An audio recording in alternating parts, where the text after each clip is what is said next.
DC, and of course Tim Blog Davis. Talk Radio.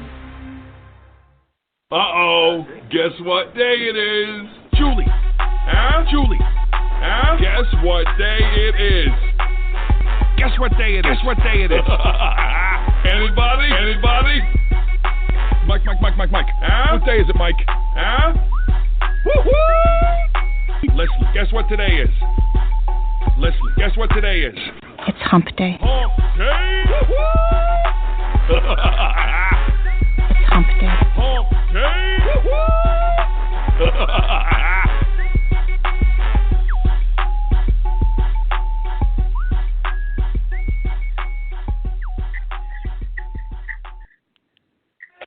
This is the Donelson Files. Tom Donelson with Coco Konski.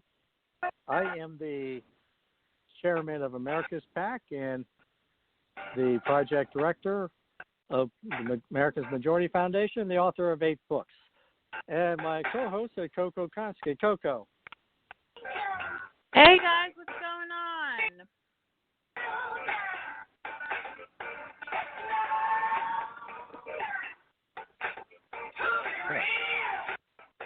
Yeah, I have no. Yeah. Well, I'll tell you what, in a second here we are.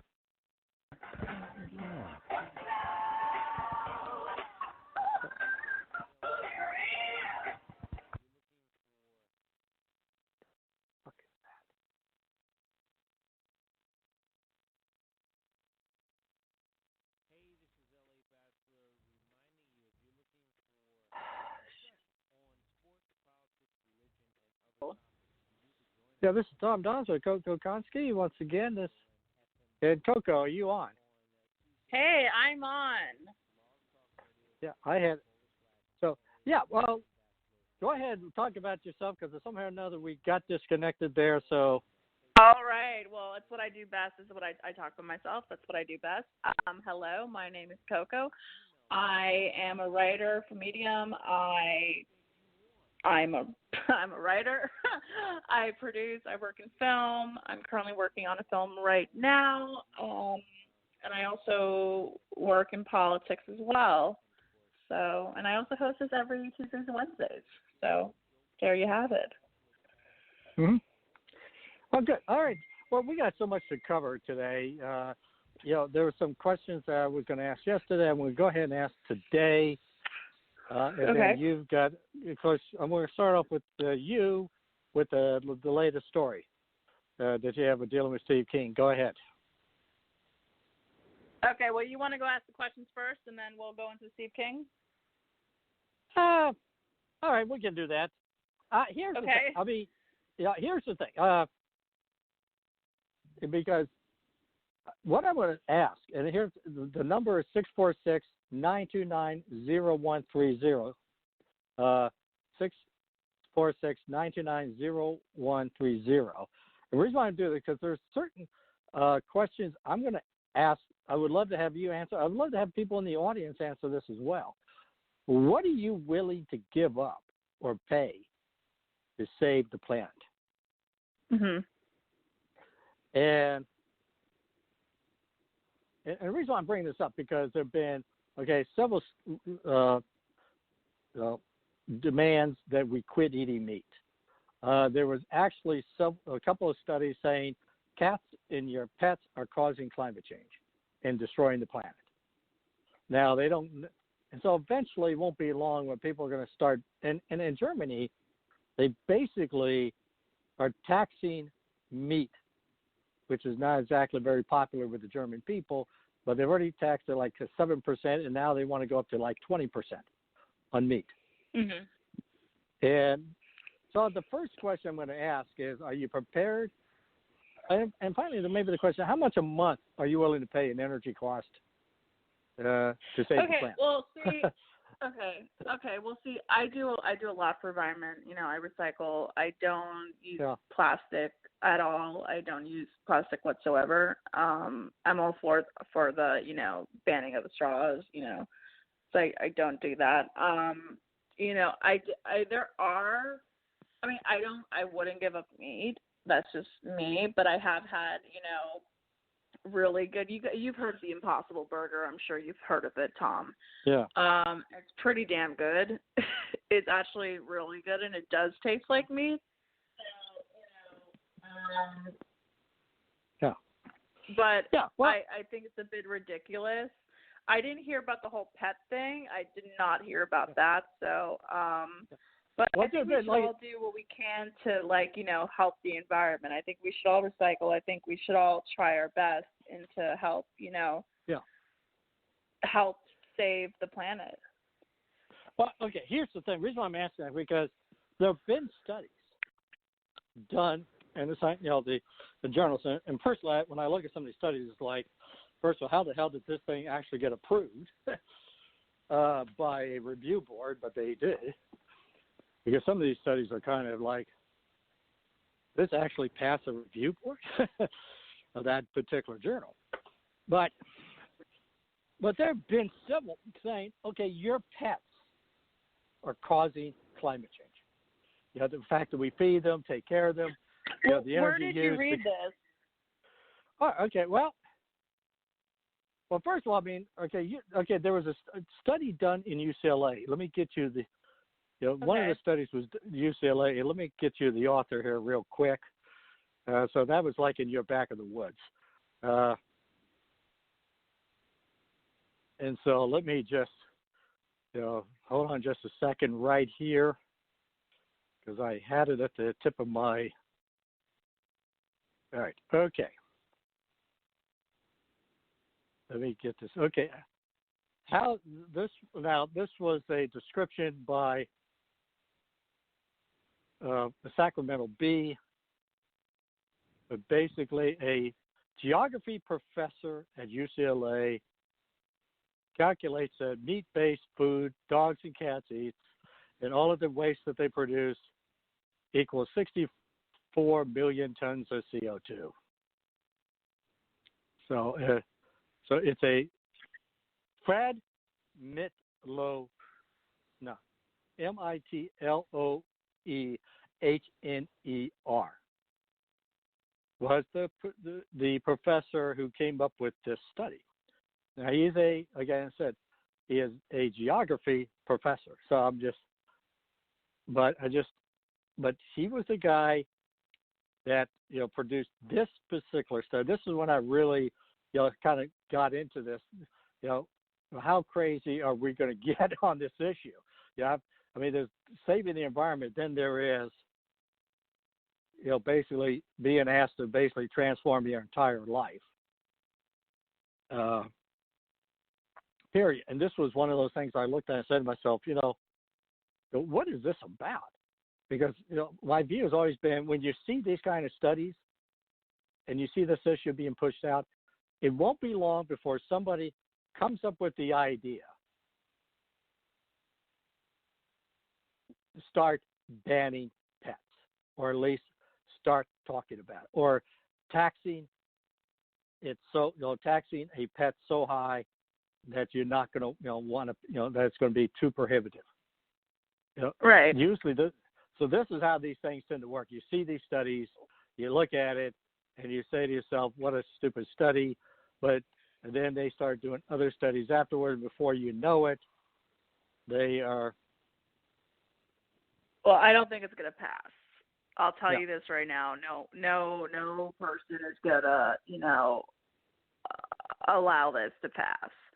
I think there's a lot of other stuff that we can do to help save the planet, reduce pollution. There's a lot of things that we can do, with, reducing our plastic intake. When you go to the grocery store, you can buy those reusable bags. That's what I do. If I go to Trader Joe's or go to Whole Foods, whatever, I don't ask for a bag. I bring my own because it saves, You can do little things like that, help the environment. You recycle, you separate, your glass, your plastics and all that stuff. So for me, that's, what I can do to help, you don't litter.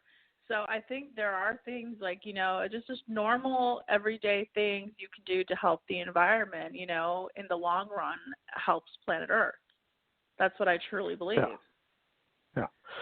Yeah. Well, like I said, I mean, the recycling bin I get, certain things I get, but when I start, reading these kinds, as I stated, usually what ends up happening is it doesn't take long before somebody comes up with a brilliant idea. And usually the first thing that whole cut tax thing, that's not going to happen here. I'll tell you that. There's no way that's going to happen. But it's not going to happen, Tom. There's no way. Too many people. Too many people own dogs. They're not going to do that. Too many. That's not going to happen. Well, I would think not. I would think not that it wouldn't happen. Because I mean, like I say, pet lovers are pet lovers, and I mean, I know, I might put it this way: I know if somebody knocked on the door and said, "Okay, Coco, time to give us Reagan to be euthanized to save the planet." Should I tell that story? Should I tell that story? Because I Go had ahead. to get a tetanus shot today. Oh. Yeah. So every day I take my dog to this beautiful dog park up in like the Hollywood Hills area in Los Angeles. Yeah. It's in Laurel Canyon, and so I'm not kidding you. There were 45 dogs today where we were at, because each dog walker had 12 dogs, and they were big dogs. They were like German Shepherds, big labs, and so this one Labrador came up to my dog and tried to molest it, and it was not going well. So my dog kind of fought back, and that lab did not appreciate that. So before anything, I saw it coming, so I put my arms around my dog, and that other lab sunk its teeth into my hand, and, basically I had to go to the doctor and get a tetanus shot. Yeah. So, because if not, it would have done way more damage to my dog than it did to me. Yeah. Wow, that got to be kind of scary. I mean, it's not like, this dog was like maybe like 80 pounds. So yeah, it's an actual like huge dog. It's not like the dog I have, which weighs like, 15. It's like a dog with actual huge canine teeth, and I wasn't expecting, but it bit like my bone. So that was like very painful. It's pretty painful right now. So I've been icing it all day. So that was not expecting to get a shot today. So that happened. So yeah, it was really, and that's like one thing I hate. I hate when people think their dogs are like really nice. Like, I know my dog's not nice, so I always warn people. But if your dog does not play with others, like, I don't understand like why you wouldn't leash them. So. Yeah, so that happened. Well, actually, to me, it is what it is. Yeah, actually, number one, I can't believe, dogs, if you're going to take a dog out, it should always be leashed. That's just my view. But this is an off-leash dog park. Okay. It was an off-leash, like, it's a course, so it's an agility course area. So it had, like, agility stuff. So it's a 3-acre park. Mm-hmm. So it's pretty big. Yeah. Let's hold on to that thought. We'll continue our discussion on Coco being attacked by a dog and whether or not that dog should be euthanized to save the planet. After this is Tom Donelson, Coco Konski with the Donelson Files on the Bachelor Pad Radio Network.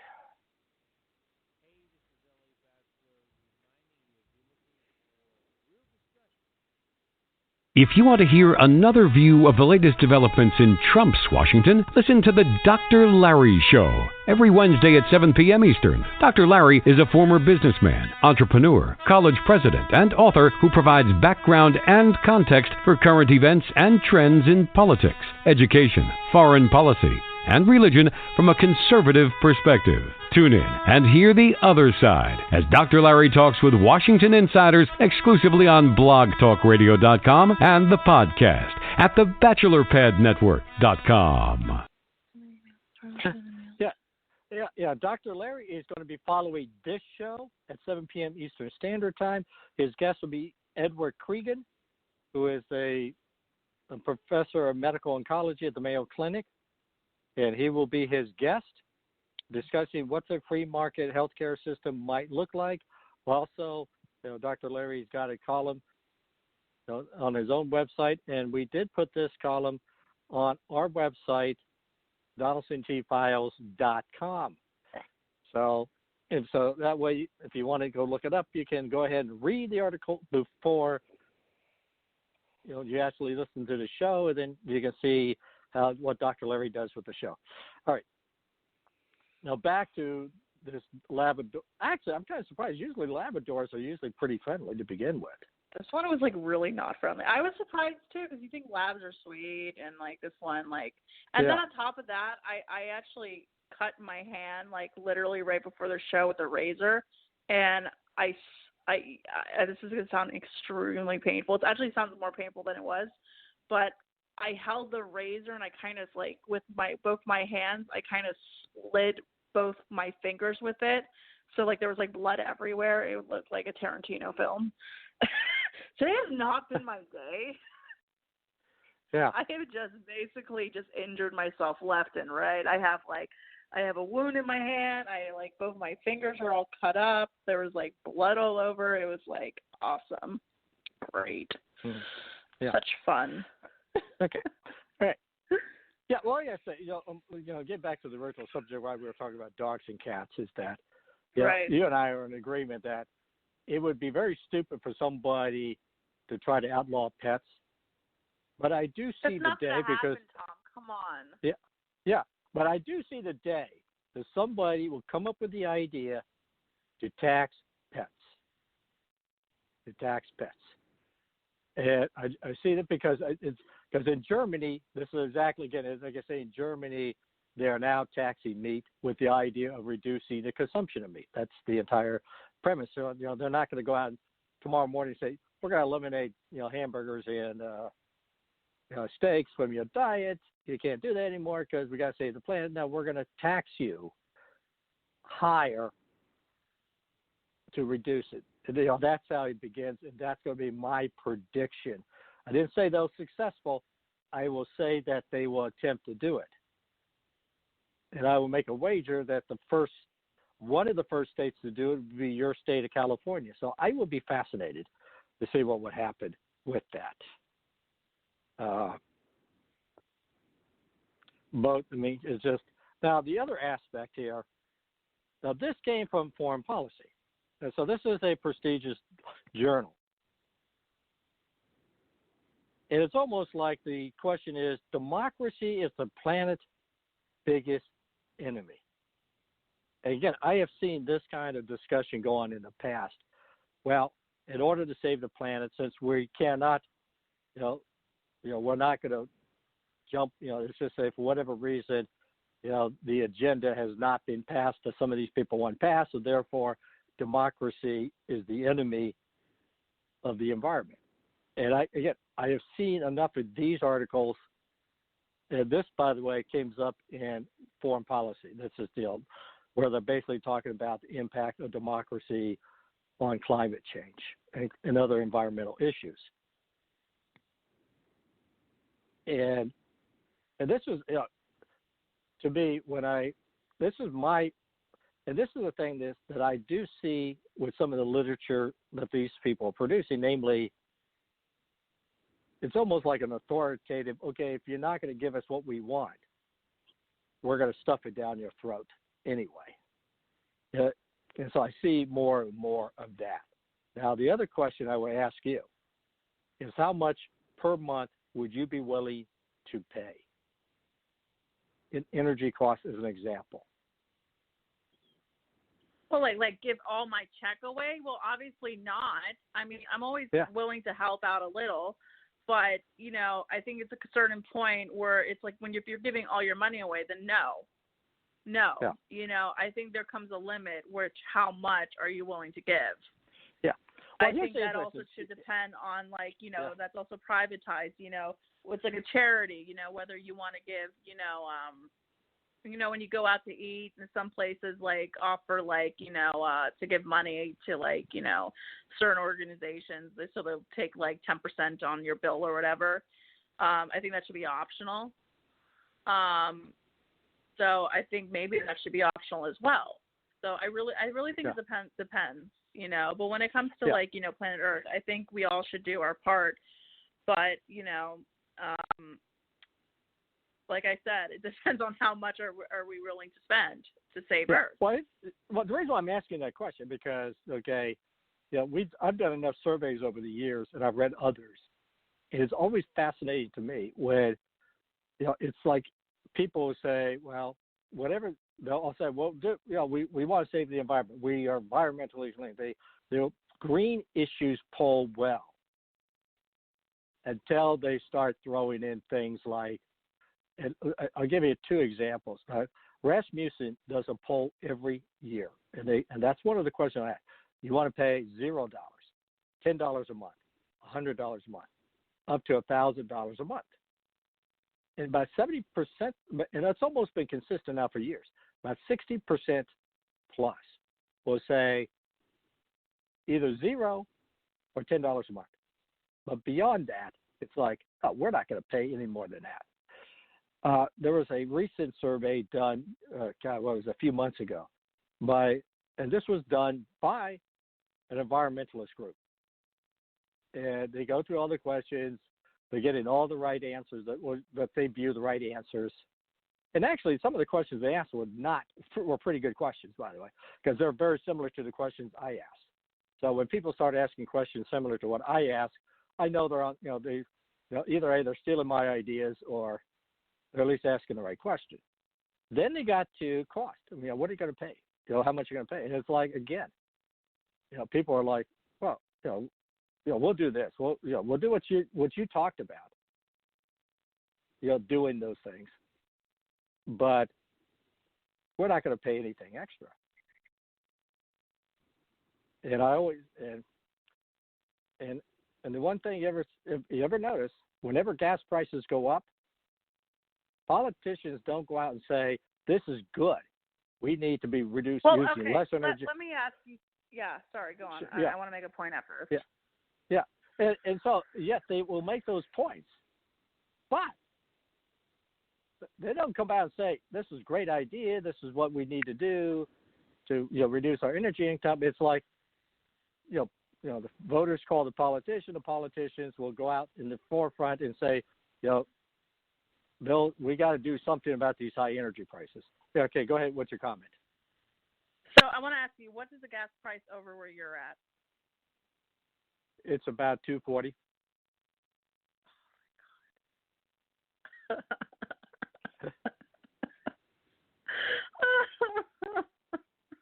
I'm crying on air, Tom. Yeah. I'm crying on air. Well, do you want to take a guess what it is over here? Do you want to take a guess what it is over here? $4. $4.98. $4.98. I'm crying. Yeah. Well, what? I got to tell you that it's interesting because here's the thing. We travel through 4 states. Yeah. To get to Reno. We traveled through Wyoming. 4 states. Wyoming. Actually 5 states because I forgot Utah. How could I forget Utah? But we had 5 states. Iowa and Nebraska were essentially the same price. Wyoming was close. I started to see close to $3 in Nevada. That was the most expensive. Outside of Reno, it was like about $2.95. Now the last time I was in California, I remember it being over $4, but I don't remember it being $4.95. Wow, it's something around there. Hold on, I want to make sure. Okay, hold on. Gas price.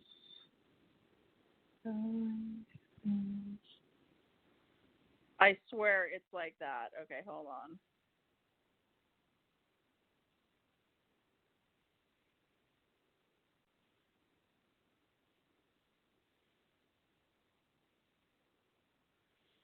All right, let's see.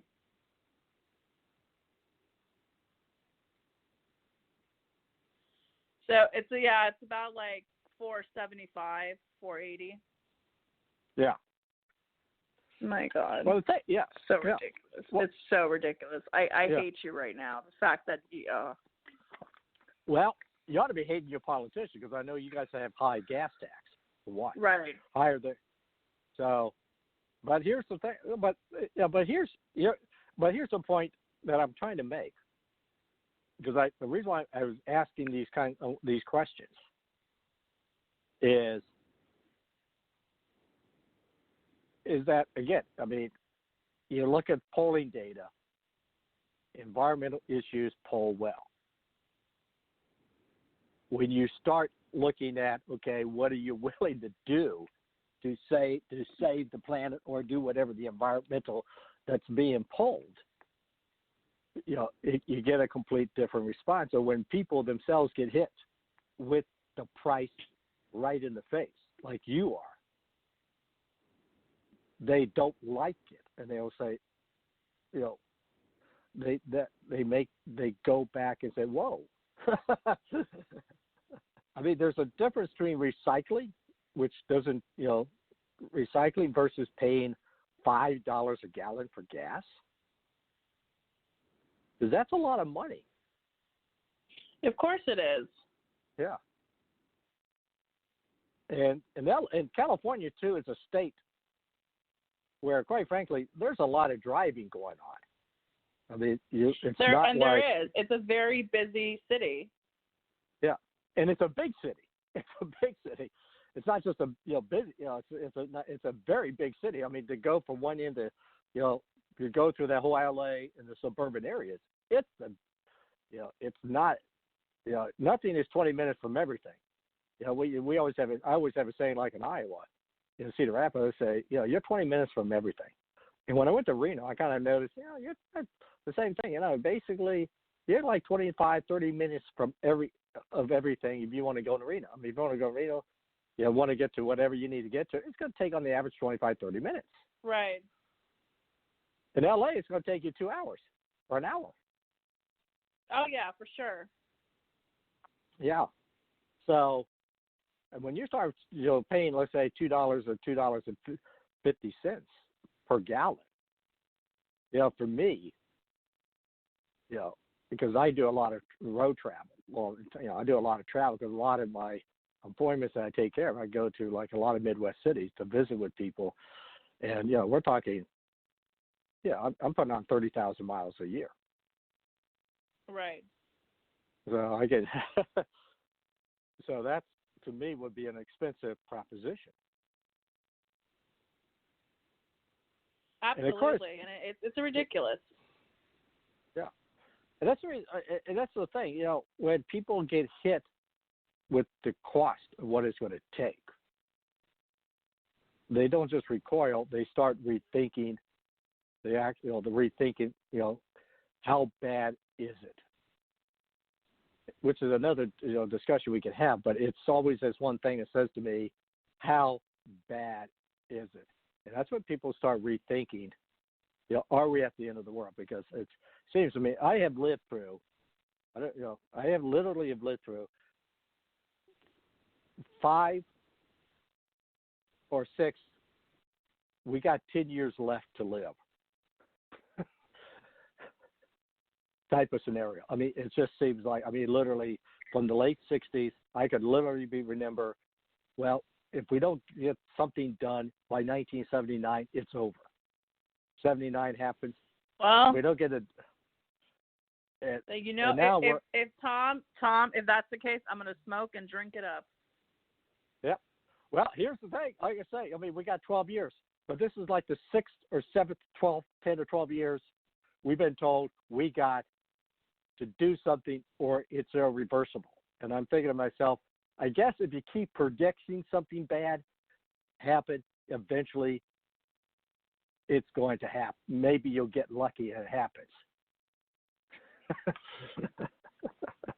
But it's so. Well, we're going to take this is Tom Donelson, Coco Koski. This is the Donelson Files, and we're going to have yet another great programming on the Bachelor Pad Radio Network. Join Barry Barnes for Locker Talk on the Bachelor Pad Network as he presents NFL news and evaluates players. Fridays at 9 a.m. Eastern at blogtalkradio.com.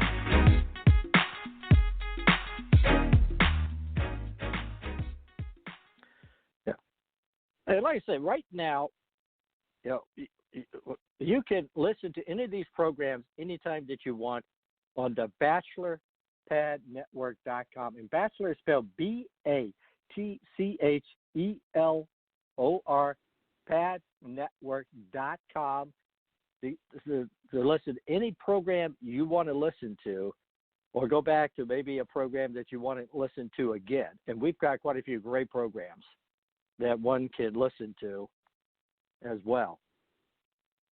It is the Bachelor News Radio Network. Bachelor News Radio Network. So it's now the new name. Bachelor News Radio Network is the new name of our network that we're now party to. And don't forget, following us, it's the Dr. Larry Show. All right. Now, we kind of beat this one down. I've got another question. I'm going to ask you a couple. Now, these are questions, by the way, I've asked voters. I've asked these questions of voters. And we just, did a recent studies where we just looked at, several. It actually was because it was like one of those massive polling data that my staff talked me into, like 60, and we got so much data on this poll. It's absolutely fantastic data. The mind, but one of the two questions we asked voters was this: number one, when you think of socialism, what comes to your mind? Denmark, Sweden, Norway, or Venezuela, Cuba, the old Soviet Empire? The second question we ask is capitalism a system that allows you to pursue your passion and your dreams and allow you to start your own company? Or does it benefit the 1%? So the first question, I'll ask you, then I want you to kind of think about the discussions you've had with your friends. When you think of socialism, what comes to your mind? Denmark or Venezuela? Well, okay, look, I'm not going to, crap on socialism because I do have friends that are socialists, and, it is what it is. I don't help anybody because they're socialists. I think that's, what America really is about. I'm not saying America is about socialism. Just let me finish. I think America is full of different ideas, and I think, that is the freedom to, discover new ideas and what works and what doesn't. And I know you obviously are anti-socialism, and, so am I. But, if someone is for that, I'm not going to, be like, oh, how dare you get out of this country? That's not me. I'll listen to their point of view and, I'll agree or disagree, whatever. That's a little too far left for me, but I can understand why people would want that. I can understand, the idea on paper. And I think it's an interesting idea. I just don't think it would work per se. But I would never tell someone you're an idiot for thinking that. That's just not me. But like I said, I do have friends who are like that, who do believe in that, and again, that's their right to believe in that. Well, here's the thing. The reason why we asked the question the way we asked it is because there are some very interesting things that came up when we looked through the data, because we just got finished doing a report on it for the foundation. And the reason why we asked that, because first of all, number one, I don't look at the Nordic countries as socialist. They're actually capitalist countries. They have a robust capitalist system, But what they do have is a more robust welfare state, which they pay a lot of taxes to support. So they have their theories of taxation is different than ours in the sense that the middle class gets hit with payroll tax that exceeds what we pay, and a VAT tax, which is basically a value-added tax. It's not necessarily a sales tax, but it's a tax on every element of production of a product from the time it gets to a manufacturer to when it gets to, let's say, to your store. There's a little tax that they add to it. Because the actual income tax, if you live in California and you combine your California state tax if you're on the top rank and your California state tax with your income federal tax, you're already paying a Nordic country rate, if not in some cases even higher. So it's kind of interesting. So they have a totally interesting theory because their actual collection of taxation is actually more regressive than what we have. But they view themselves as capitalists. But the reason why we ask this question is because we want to kind of get in the minds of people. Okay, what do you think of? What comes to your mind? Because here's what our theory came in. Because here's the interesting tidbits. Let me example. We looked at 18 to 34-year-olds. And we asked the question, 54% said Denmark. They think of Denmark. Then we asked about capitalism, and about 54% said capitalism is where you can pursue your passions and your dreams and move on. And it was like, at first we thought it was contradictory. Until we started looking at some other data, and it was like maybe what the voters actually saying is they're thinking of a safety net. They're not necessarily socialist, Bernie Sanders socialist. What they want is, a little bit of a safety net. Healthcare issues as an example. So the more we look at it, the more we say, if the majority of these people love capitalism, but they want the welfare state or the safety net, they're not as, maybe to them, they're not, they say, the socialists that we view them. Right. Does that make sense? I could see where you're coming from. Yeah. And I agree with you. The state tax in California is absolutely ridiculous. No one could afford to buy a home unless you're making over 6 figures. That's why everybody's renting. Yeah. Mhm. Well, I asked this in a way because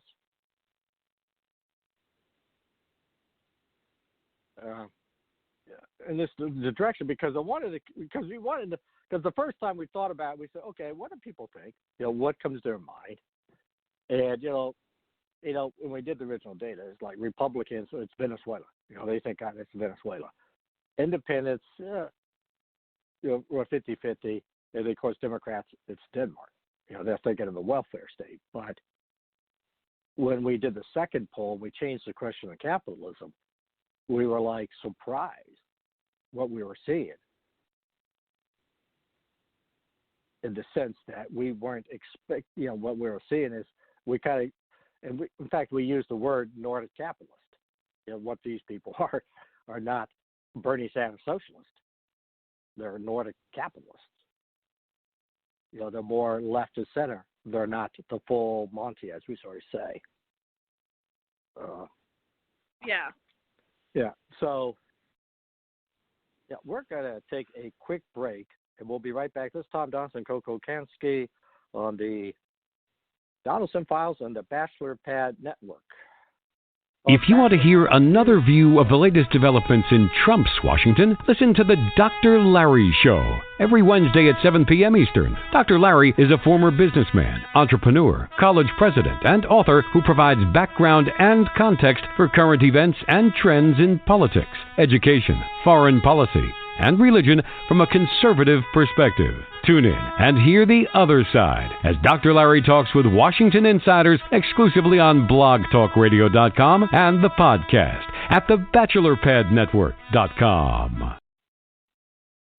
Yeah, this is Tom Donelson and Coco Conci and the Donelson Files on the Bachelor News Radio Network. That's the Bachelor News Radio Network, and you can listen 24 hours a day at our website, thebachelorpadnetwork.com. Thebachelorpadnetwork.com. So after the Dr. Larry show, because you want to listen to Dr. Larry, and then you want to sit back and say, God, Coco, you were so brilliant. I got to listen to this again. So I don't think anybody's going to say that. But 8 o'clock Eastern time, you can go back on that and say, let's listen to Coco. So, all right. But let's listen to Coco. So, but yeah, that's, again, that's, that's, again, like I said, it's kind of a thought, because here's the political implication for us. I've always thought is that within the Democratic Party, you've gone to the far left. But a good portion of Democrats will probably view themselves closer to Nordic capitalist than to Bernie Sanders. Which would kind of, and it's kind of the interesting thing. If I'm Joe Biden, where do I campaign as? Where do I come into? Because I'm not going to compete with the Bernie Sanders, the Elizabeth Warren wing of the party. But it seems to me, I look at the data, I'm going to say, there's still a place for that person within the Democratic Party. That's my view. I don't know what your view would be. Well, we've seen some debates, and we've seen how things are really kind of just like stirring up right now, and who's really ahead at this point. And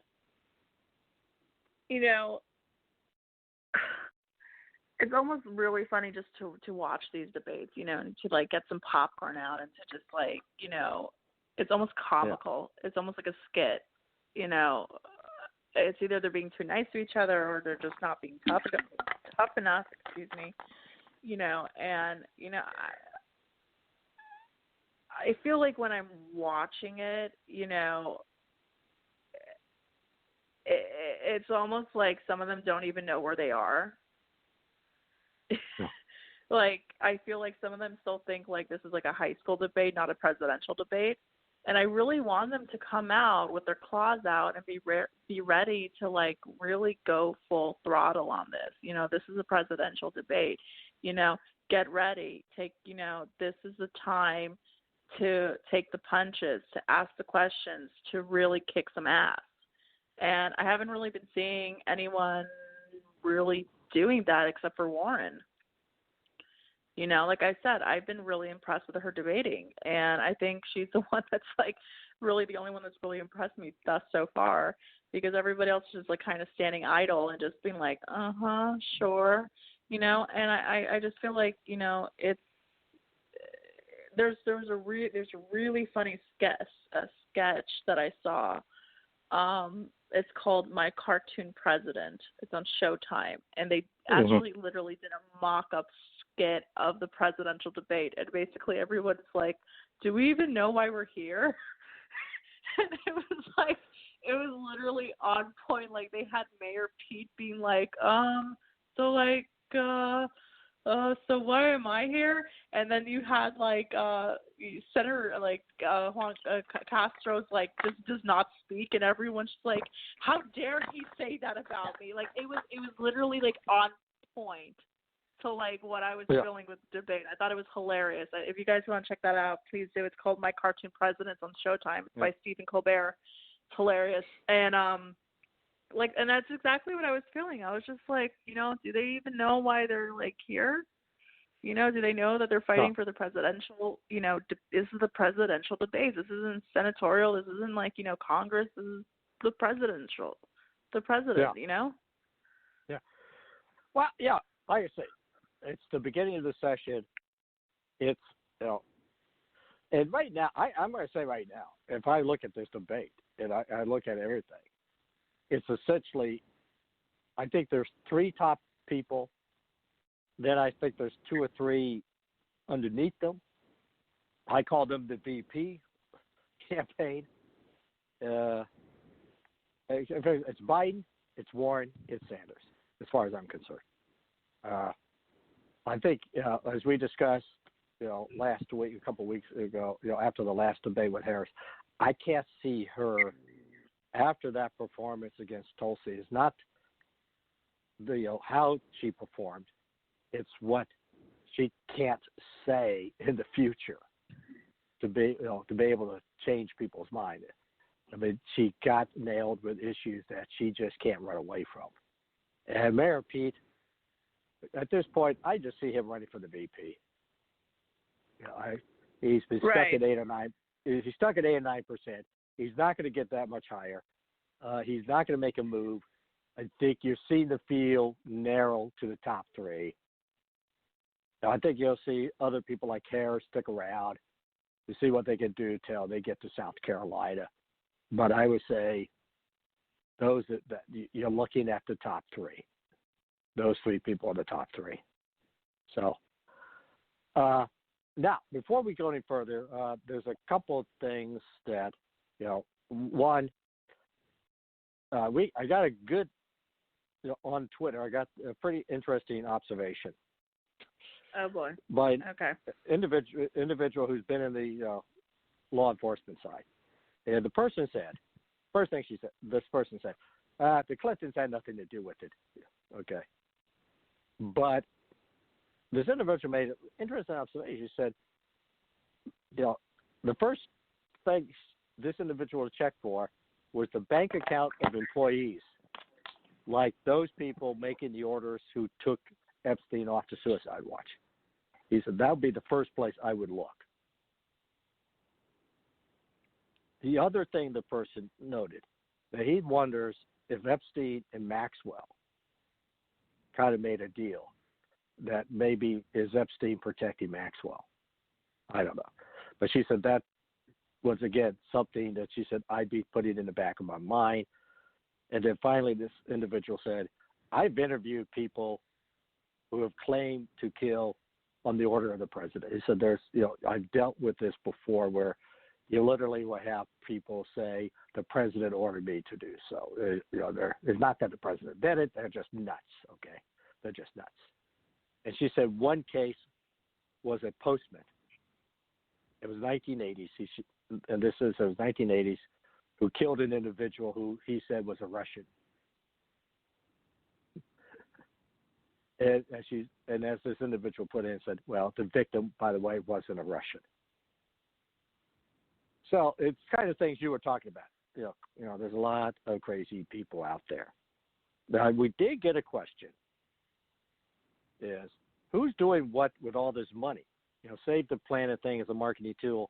Who's making all the money? And I would say this. I'll just give you one little tip.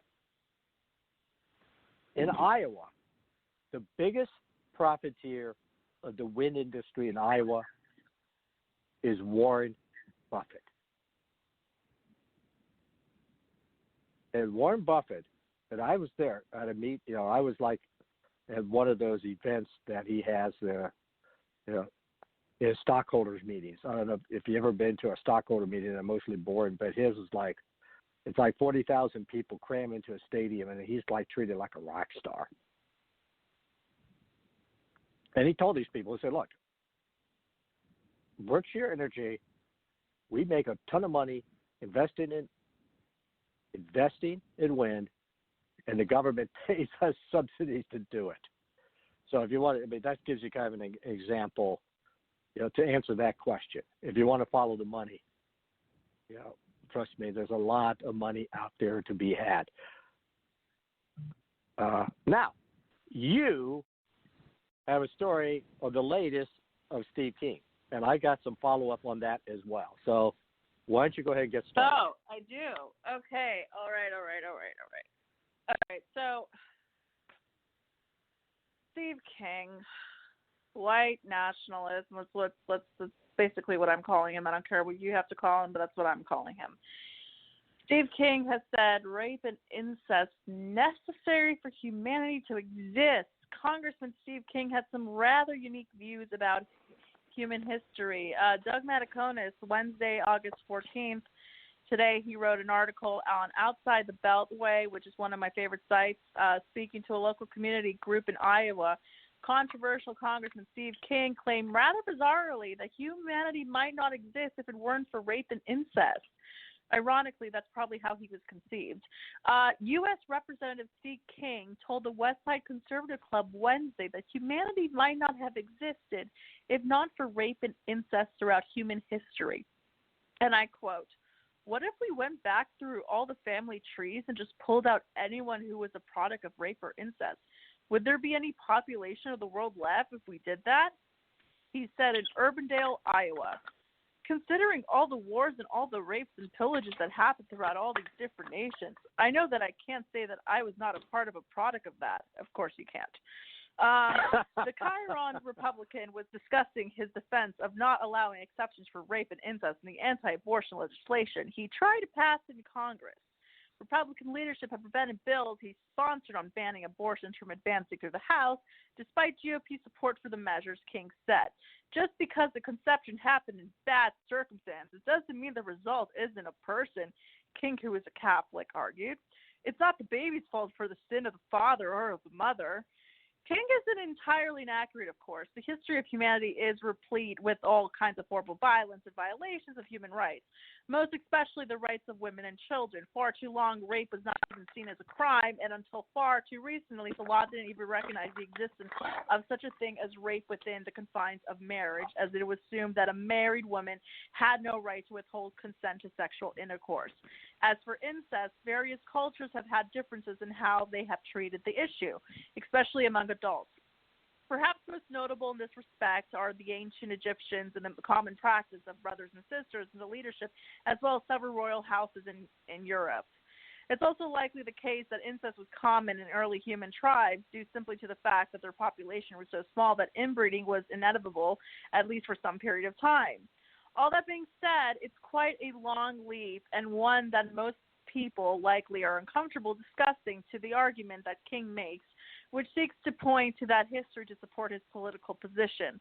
In reality, of course, King's argument and his rather unique view of history is based on his desire to justify his opposition to any exemption to an abortion ban for victims of rape or incest, something that most people in the pro-life movement are willing to concede, largely because to argue otherwise would make them look ridiculously extreme.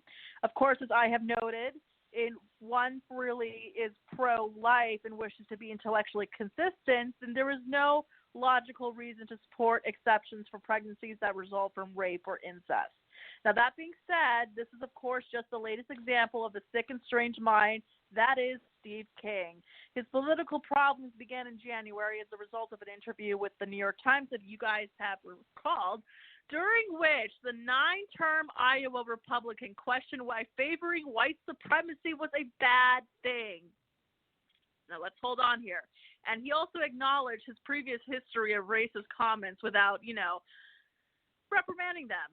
He was also, the latest development in a long history of racist comments by the 10-term Iowa congressman. This is, after all, a man who made his fame as the Republican Party's loudest and loud voice in the anti-immigration wing that began to growl late in the term of George W. Bush when party activists blocked an immigration reform plan backed by Bush and Republican leaders in the House and Senate.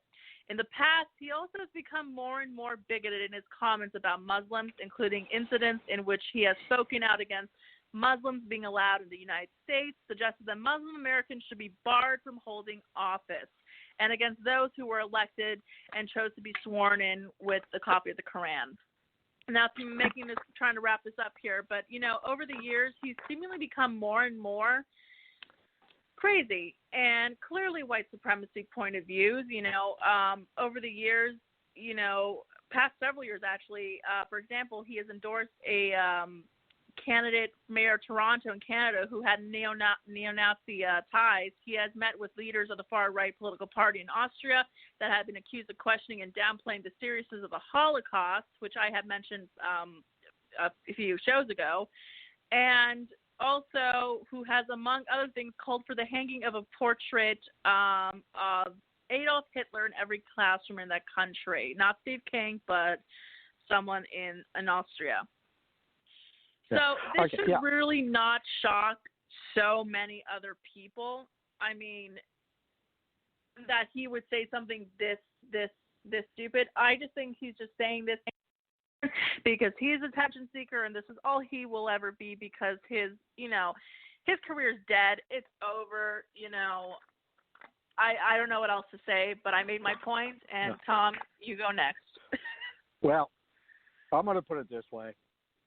Okay. The people in the Iowa 4th District, you got an opportunity to get rid of this jerk. Yeah. Okay.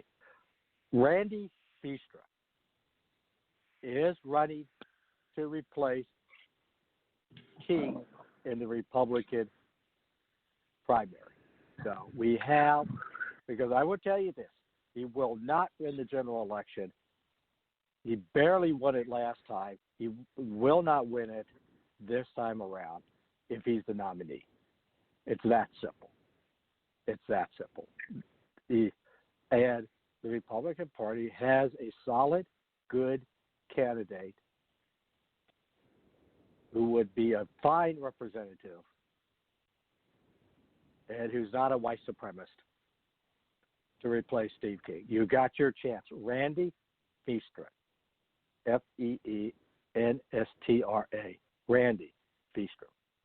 And he's got the support of pretty much much of the Republican Party. So we'll see what happens. But the opportunity is there. Right. There's no excuse anymore. Yeah, there's no excuse anymore. And I don't mean to cut you off, but L.A., we got about 3 minutes left till we get to Dr. Larry. In L.A., you had a quick question? Hello? Yeah, I didn't expect you to throw me in like that, Tom. Yeah. I was just going to ask a couple of questions. First, from the Republican side, it's funny you mentioned Stephen King. It's Steve King. It should be Stephen King because he sounds like a crazy mystery killer book series, so he should be Stephen King anyway.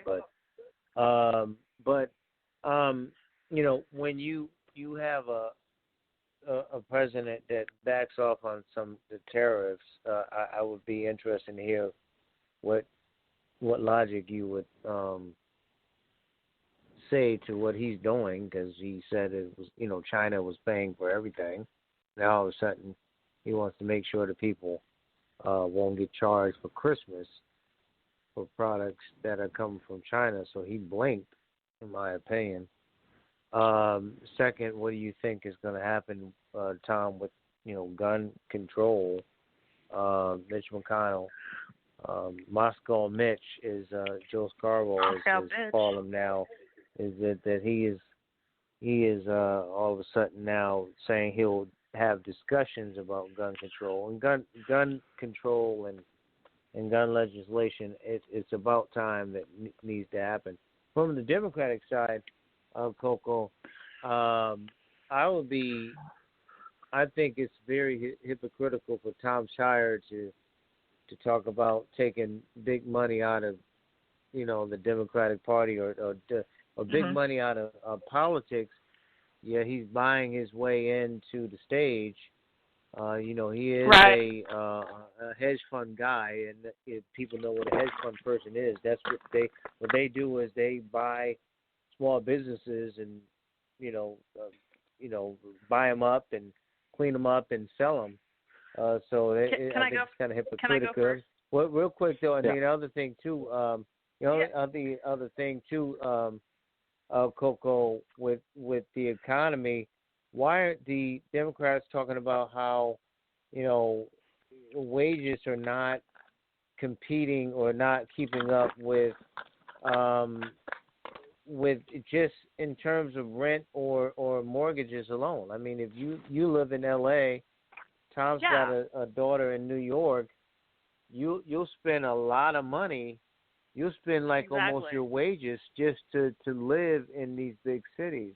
Why are they not pitching that? Why are they not talking about how wages are stagnant in terms of trying to keep up just to live, let alone eat? Well, I mean, just to be able to do rent.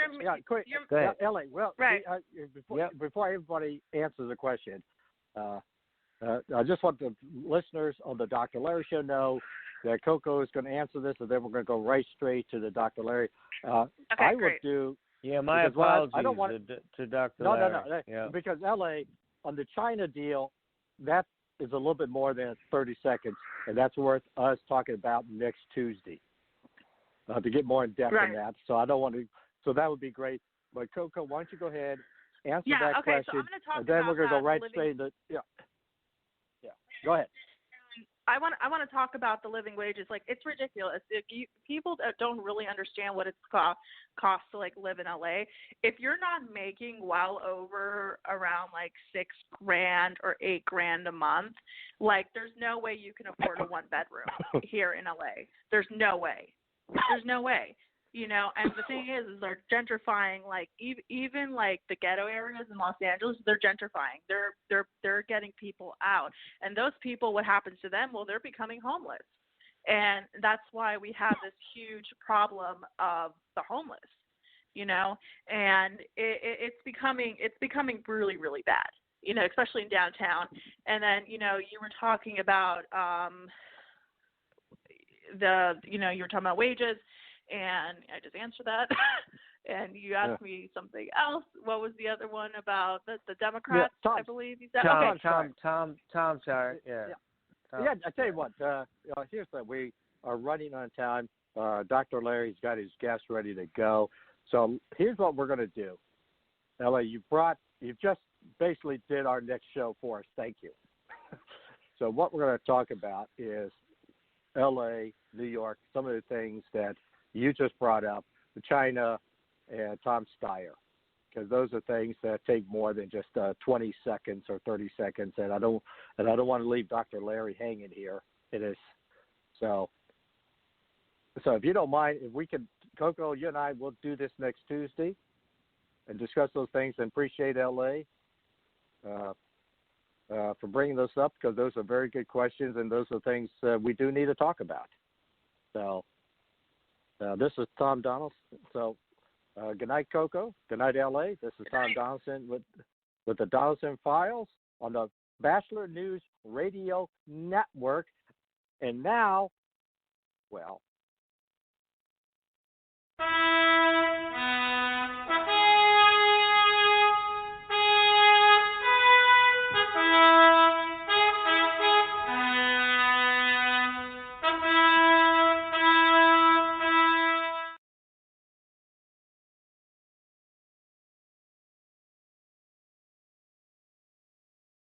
Network. Note the new name, and I'm Dr. Larry Fedewa, your host for the next hour. Tonight we are talking about something a little different. It's not quite politics, although it's now one of the major areas of discussion in the upcoming 2020 presidential race, and that is. Tonight's topic is based on a piece that I wrote a couple of years ago when the backlash against Obamacare first inspired Republicans to talk about, quote, repeal and replace. Since they're still talking, and since the Democrats are now also talking about health care alternatives, especially the federal takeover of all health care, the topic remains open for new ideas. I have approached this topic from the perspective of a clean sheet. Why try to build a new system on the bones of a failed system that no one likes? Why not instead build a new system on the foundation of goals which everyone accepts and agrees with? And this proposal is my answer to that question. But before I outline the new system, I'd like to point out that there are very few differences in the way the ordinary American will experience health care. Number one, instead of having their health insurance premiums deducted from their paychecks, the average American will be responsible for paying those premiums themselves. The easiest way to handle this would be through a bank's auto pay. Second, the premiums will probably be cheaper than the current payments because of the competition for your business. Third, you will pay your insurance premiums through an organization of your choice, your credit union, church, town, neighborhood association, or a specialized medical insurance organization. Your medical insurance will not depend on your employer or your employment. Fourth, when medical bills do come due, they will be paid by your own insurance company, possibly using your medical savings account funds as well. And fifth and most important, the life and death medical decisions for your family will be made by you and not by the insurance company or the government. And that's it. That's the only differences. The starting point for a discussion of the national health care system should be setting our goals. I believe that the American health care should be, number one, of high quality and state of the art. Two, it should be available to everyone, universal coverage of some sort. Three, affordable. Four, abundant. And five, well-funded. So what are the principal objectives, obstacles to these goals? First is the shortage of medical personnel. This shortage has two facets. There are not enough professionals produced in the first place, and too many drop out before their time, mainly due to frustration. There are whole areas of inner cities and rural America, for example, that have no physicians at all. Why? Because our medical schools do not graduate enough doctors to serve the population of the United States. Why not? Lack of intelligent students? Lack of students who are motivated to give their lives in service to humanity? Not at all. The reason is lack of money. Medical education is so lengthy and so costly in this country that very few students can afford to go to medical school. And this situation has created a national crisis. One very good use of taxpayer funds would be to offer medical and nursing school students free tuition, open to all qualified students.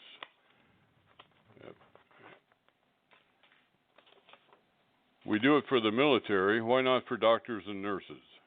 The cost would be minuscule compared to the Department of Defense or Department of Agriculture's subsidies. This policy would have massive return on public investment. More doctors would increase coverage of the population. More doctors would increase competition for the patient dollar. More could devote themselves to research, new people, new ideas, new openness to change. The quality of care would go up and the cost would go down, a mantra we have been hearing a lot about lately. This program would also assure the continuing support for the U.S. medical technology, which is already the envy of the world. So how do we provide adequate funding? We can start with where does the $3.5 trillion we now spend on health care, where does it go? The money flow starts with the employers who pay the insurance companies out of profits. It then goes mainly to the vast bureaucracies of the insurance companies, which distribute the money, the government, which oversees the money, and the hospitals and practitioners last who must respond to the companies and to the government. Only about 1/5 of the $3.5 trillion spent on healthcare gets to the practitioners. So how can we simplify this labyrinth? It is a drag on the efficiency of the economic system by vastly increasing the cost of starting and staying in a business, and it is also a drag on the healthcare system by removing individuals from the opportunity of seeing to their own health needs. A patient-centered system also reduces the role of federal and state governments, which account for 61% of health expenditures. The patient doesn't need the insurance company or the government. If both the government and the insurance companies were completely eliminated from the system, nearly 2/3 of the cost of the American health care would be gone. Of course, there will always be some need for both, so assume that half of that cost would be taken care of, would be less. At today's rates, that would be $2+ trillion. There is still a place for insurance companies in this system, although dramatically reduced. The most obvious place is for catastrophic insurance, a safety net for when something very expensive happens to someone in the family, or the church, or the credit union, or whatever assembly of people the individual chooses to participate with. This brings us to the role of governments. You're listening to the Dr. Larry Show on the Bachelor News Radio Network.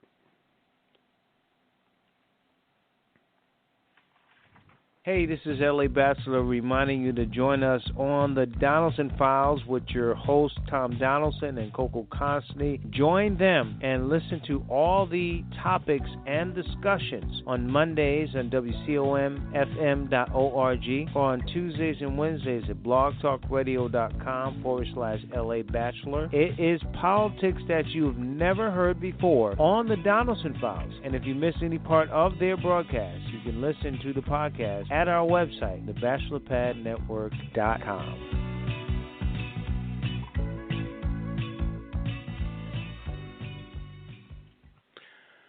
You're listening to the Dr. Larry Show on the Bachelor Radio News Network. We're talking about the place of the government in a new concept or a new system of health care. And the first federal government act should be to lift all interstate commerce restrictions on insurance companies so that they are free and invited to offer policies in any and all of the states they wish to compete, without the necessity of creating a separate bureaucracy for every state they enter. The second federal reform should be the creation of a program for federal aid to qualified students in medical professions. My suggestion would be a free education in exchange for a period of service in underserved areas of practice, such as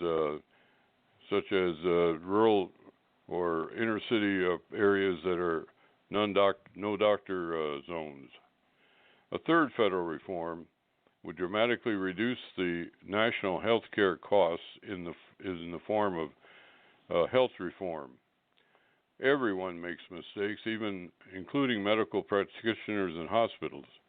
It is the federal government's role to protect both the treatment sector and the patient. But the current practice of unlimited liability has led to defensive medicine, that is, exhaustive tests and treatments used far beyond medical purposes. These extras are done to provide a defense against the inevitable lawsuit in case anything goes wrong. This uber caution has become a major cost driver in American medicine. Congress should set reasonable and realistic limits on the monies which can be given to the victims of everything from malfeasance to honest mistakes. No more windfalls for injury lawyers. The larger issue is universal coverage, care for the poor and other underserved members of our nation. The concept of universal care is a noble and worthy cause, but socialized medicine is not the only or even the best solution to achieve universal care. We have government programs to feed the hungry, to provide health care for the elderly to protect the innocent. We can provide health care access to the poor and the underserved, whether because of poverty or location. And we can do a better job than the COBRA coverage for those who lose their jobs.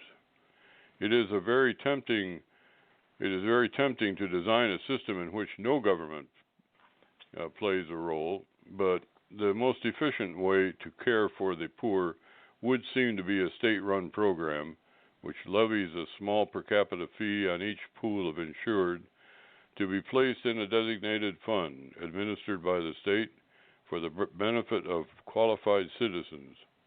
A model for such a program might be the Medicaid programs we have in each state now, or the uninsured driver programs administered by the states. We have now discussed the entire healthcare cycle without mentioning Medicare. There is a moral and legal mandate involved in Medicare which does not exist elsewhere. Medicare works reasonably well as a medical insurance system for those who contributed to it all their working lives. The most prudent and honorable way to approach Medicare would seem to be to leave it alone for those to whom commitments were made, even while moving slowly toward a system of patient-centered Medicare or health care for those just starting out, with free choices developed for those in the mid-career. The pressure of the free market system we have been describing will undoubtedly alter and reform Medicare as the new system matures in due course. So, here is a free market system, what a free market system might look like. It fulfills all our goals for an American system that is state-of-the-art, namely based on more medical personnel, available to all in need. The health insurance is not limited to employers. Affordable, because more competition will lower costs. Abundant, because there are no doctor zones left. They will be eliminated. And it is well financed because reduced involvement of the government and in the insurance companies would reduce approximately $2 trillion in costs. To get there, we need 1, increase the supply of medical practitioners, 2, create a patient-centered system by letting the patient spend his or her own money on health care, and 3, create state-sponsored safety nets for the poor and the underserved. These proposals, of course, may seem radical today, even in today's free market culture, but sometimes the most obvious solution is indeed the best. The fact that the employer-based system we have today was initiated because the elite of another day needed a quick way to exempt health care costs from federal taxes. No one thought this simple IRS rule would hamper businesses forever, so let's change it. And now I'd like to welcome to the Dr. Larry Show, Dr. Edward Creagan, who is a physician of long-standing grand repute and who is willing to join us from Rochester, Minnesota today. Dr. Ed, thank you for coming. Well, thank you very much, Dr. Larry, and you outlined an eloquent treatise of a very complex problem, and I would refer our leaders and our listeners to your website where this document is easily accessible, and this is dated August 11th, 2019, and this is entitled, What a Free Market Healthcare System Might Look Like. So for our listeners, this is an excellent summary of a bewilderingly complex situation. So thank you. Well, thank you for the plug, and I'm sure you have.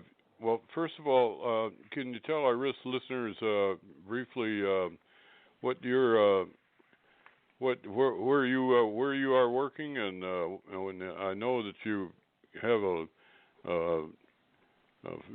curriculum vitae that is longer than most books, but well, can you give us a short version? Yes, I am a board-certified medical oncologist and an internist. I am the first Mayo Clinic physician board-certified in hospice medicine and palliative care, and I've had a long-standing interest in health expenses and how we can help patients and families get the best care possible. And with my hospice palliative medicine hat, I would just like to refer our listeners to a book, and this is called Farewell. And this book reflects about 40 narratives, 40,000 conversations with patients at the end of life. And this is a GPS of the soul. This is a biopsy of our health system to help patients and families find a better way in the darkest days of their lives. And your outline really capsulizes the complexity of the problem, Dr. Larry, and the hope that we can do better. Well, that certainly sounds like an important document.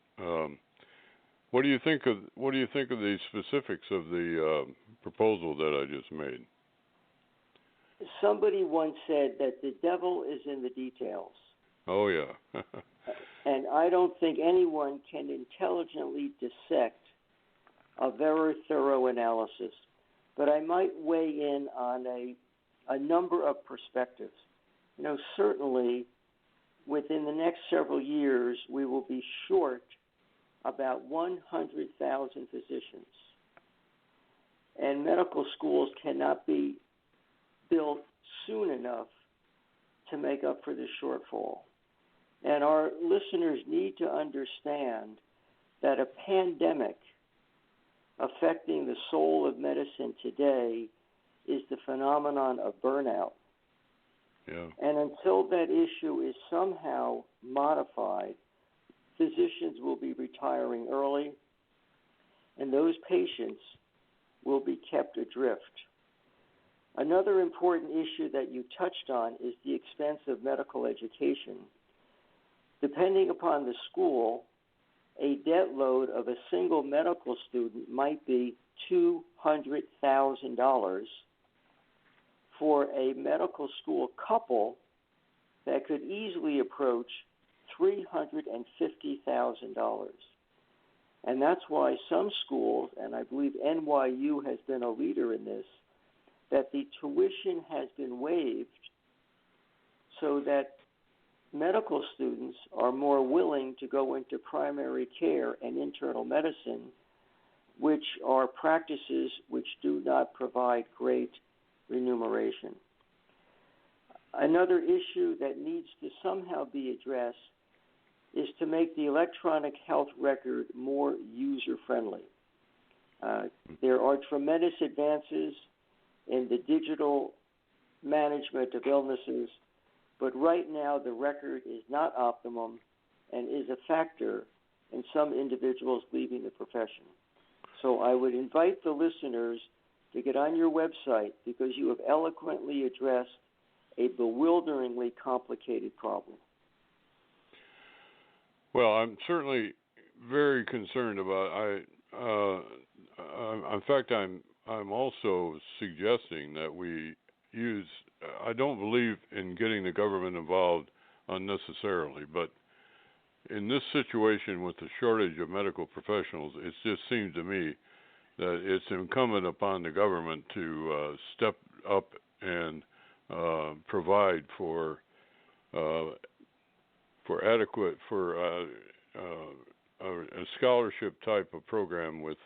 I'm thinking of something like what we have for the military. You know, yes.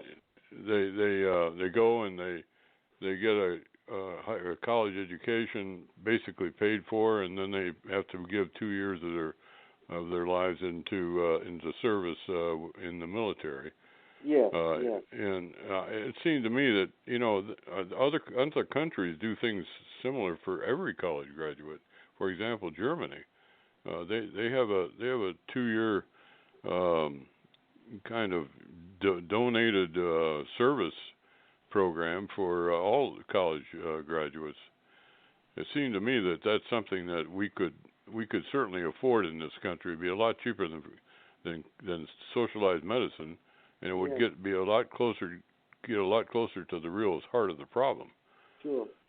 You know, from many of my colleagues who have trained overseas, in most countries there is a mandatory 2 or 3 year service commitment, typically in a rural area, as part of the payback for the cost of their education. So I think you've touched on some creative approaches to somehow decrease the brain drain from hospitals and clinics. Well, it seems like if we had more physicians and more medical professionals, that would also have some impact on the burnout problem. Yes, because patients are older, they're sicker, the technology is overwhelming. None of us can absorb the new changes. I have read data that in 1 week, 20,000 biomedical papers would be published online. And none of us can absorb this information. So if there are more practitioners, that decreases the pressures on the rank and file. I think we have a question from our listener. Yes. Listener, are you with us? Yes. Yeah, this is Tom Donelson. Hi, Tom. Yeah. The question that I want to kind of ask this question of Dr. Ed. Yes. Is this. Do you see an expansion, let's say, of nurse practitioners or PAs, or maybe a kind of trying to squeeze in for an internal medicine or family practitioner the education? What I mean by that is because because a lot of basically for a doctor you're going to get 4 years of medical school, then you got 3 years plus a residency. Yes. And that's like 7 or 8 years. Okay, right. A nurse practitioner, you're looking at 2 or 3 years of medical school before they go in. So yes. So the question is, could one eliminate, let's say, a year off the education side for a general practitioner example, or maybe a year or 2 off the residency side, and still have a doctor prepared to be a doctor? Yeah, and that's a superb idea, and it's clear that the nurse practitioner and the physician assistant typically come from very sophisticated programs. And for your fairly routine medical or even cancer problem, they are magnificent clinicians, and I would feel comfortable and proud to have them care for me or my family. They are conscientious, they know their limitations, and they do a superb job. And in fact, in Minneapolis, St. Paul, I believe that there are freestanding clinics of nurse practitioners and physician extenders providing absolutely state-of-the-art management. Now, let me just backtrack for a minute. I obviously went to college, medical school, and my cancer training from start to finish took 4 years, at which time I was board eligible. Today, those 4 years take almost 8 to 10 years. So there needs to be some different pathways for individuals who want to be researchers as opposed to those who want to be seeing patients like a Marcus Welby. So I do think that the so-called mid-levels, and in Minnesota we call them practice partners because they're in a partnership with us, do a superb job in providing conscientious care under very difficult circumstances. Superb question. Thank you. Yeah, you kind of just do one follow-up, and then I'll turn back to Dr. Larry. Do you ever see a day in which, let's say, physician assistants or nurse practitioners can practice on their own? But normally, most states will have them associated with a physician. Yes. Is that a possibility, or would that be a possibility? that's very clearly a possibility.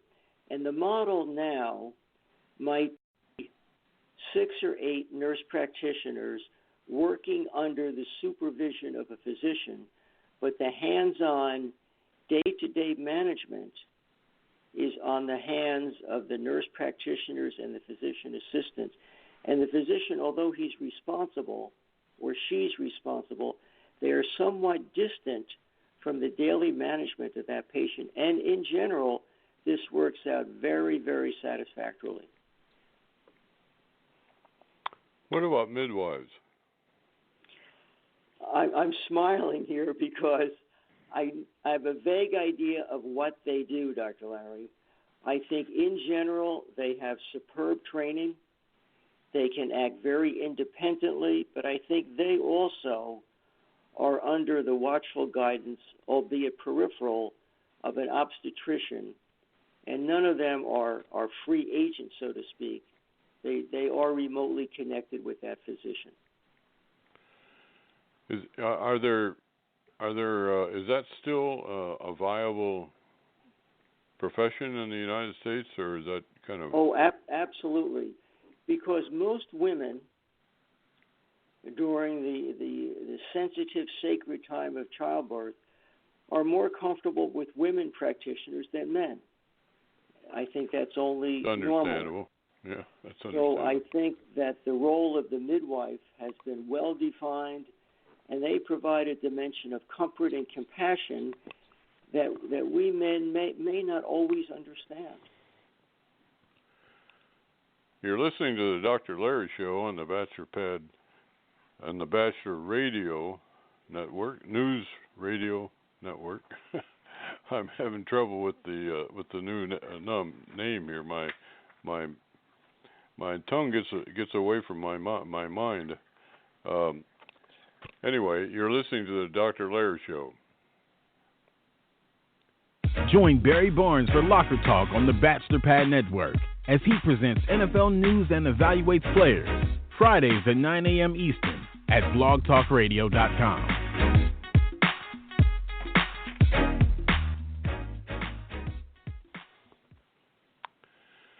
Hello, this is Sandy Eason, the host of Sandy's Secrets. Come and join us, where we will be talking about women's issues of sexuality, sensuality, and self-love. We'll be coming soon, exclusively on the Bachelor Pad Radio Network.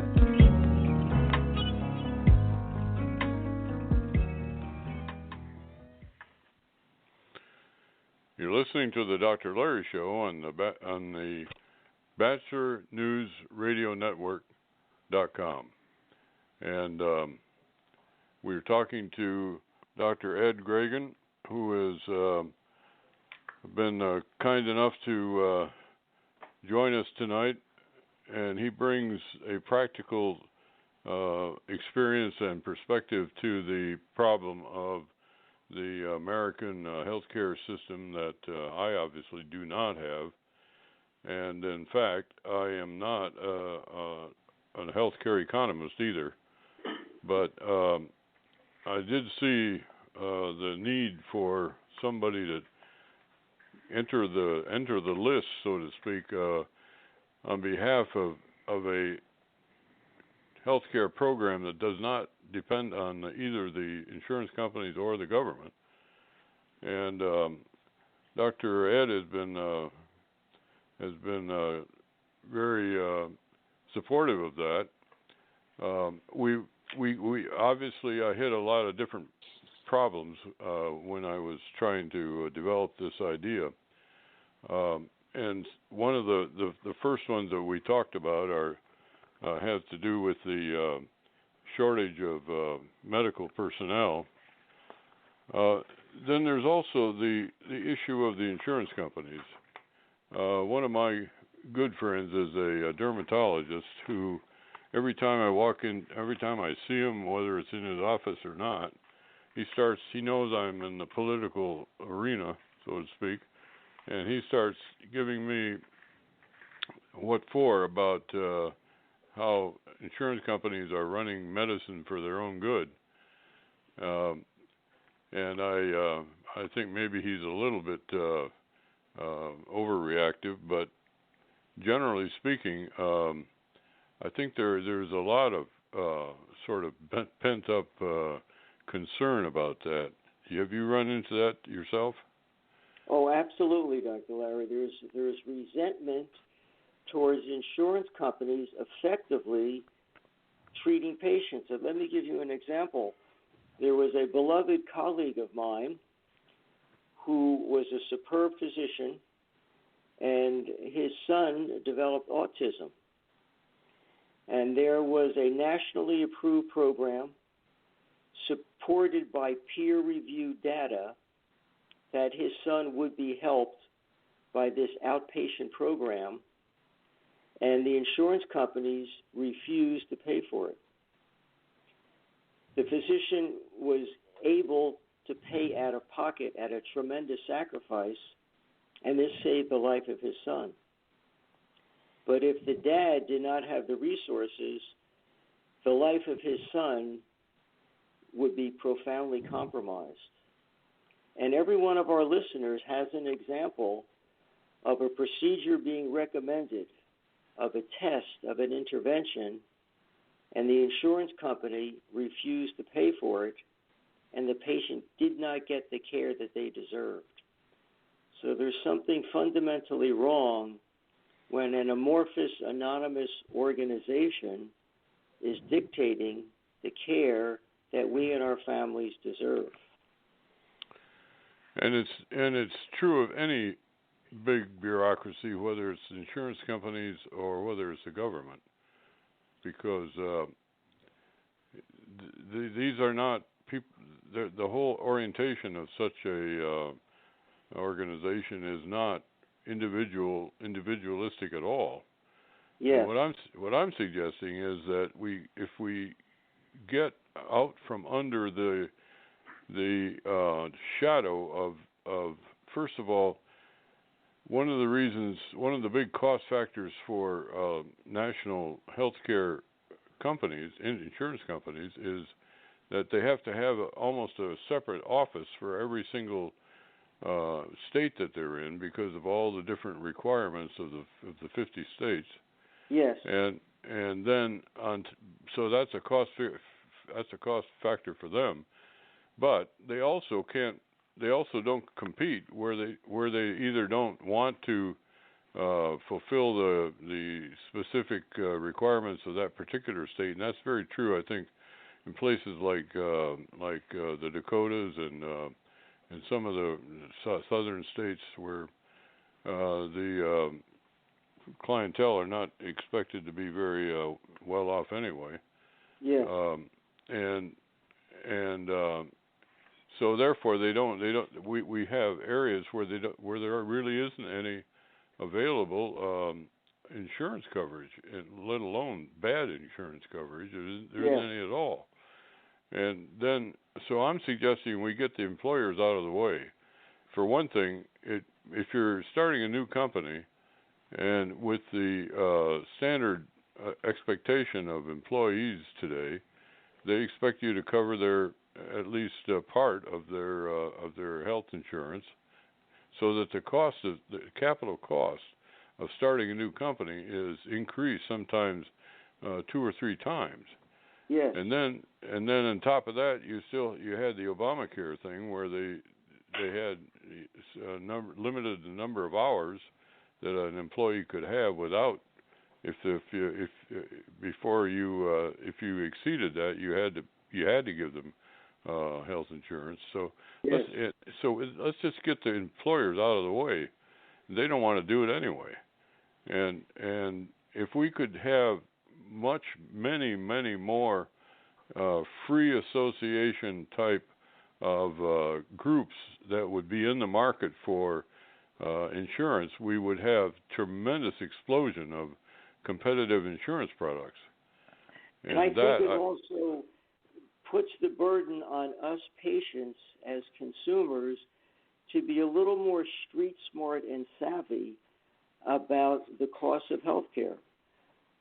One of our prominent leaders here in Minnesota made the comment that until you are sick, you have no concept, you have no insight into how good or how poor your health coverage is. And that's undoubtedly true. I've been very fortunate myself and my family, and not to have to learn those lessons very much. But we know of certain people. I guess we all know of people that have really had, like you. I think you were saying the other day that a major cause of bankruptcy is actually medical care. Yeah, I believe that's true, Dr. Larry, that even among individuals who have health insurance, I believe that the most common cause of bankruptcy is health care expenditures. And that goes against nature. That's wrong. It's fundamentally unfair. It's immoral. It's and yet we've got a system that requires or that causes that. So is there any activity among your fellow physicians to try to bring some of these issues to the attention of I guess you'd have to say the political establishment? Yes, and I think one of the most vocal proponents of reform is a good friend and colleague of mine here in Minnesota. His name is Dr. Kumar, Dr. R.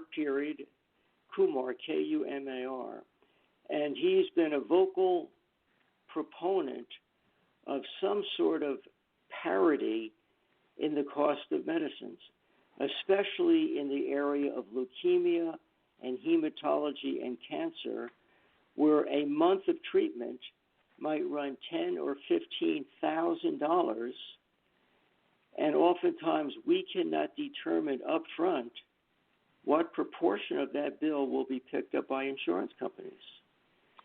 And it's more than one month too, right? Oh yes.